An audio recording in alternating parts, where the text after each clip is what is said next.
በአገራችን የተከሰተው ልንገራችሁ። በጊዜያችን አንድ አባት ልጅ ወለደ። ልጁ አቅመ አዳም ደረሰ። ልጁን ዳረ፣ ለወግ ማረግ አበቃው። አባት እኮ በሱ እሳቤ ሊጦር ነው፣ እንዲንከባከበው ነው፣ በተራው እንዲጦረው ነበረ። ሚስት አባቱን ጠላችበት።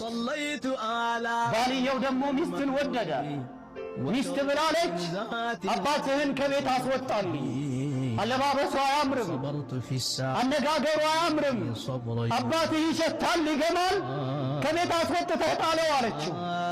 ባልየ ተብዬ ሚስትን ወዷል፣ አባቱን ከቤት አስወጥቶ ለመጣል ወሰነ። ውሻ የሚቀመጥበት ቦታ ላይ ለውሻ የሚሰራ ቤት አይነት ቤት ሰራለት። እዛ ላይ አባቱን ወርውሮ እዛ ላይ እንዲቀመጥ አደረገ። ለውሻ ቁራሽ እንደሚሰጠው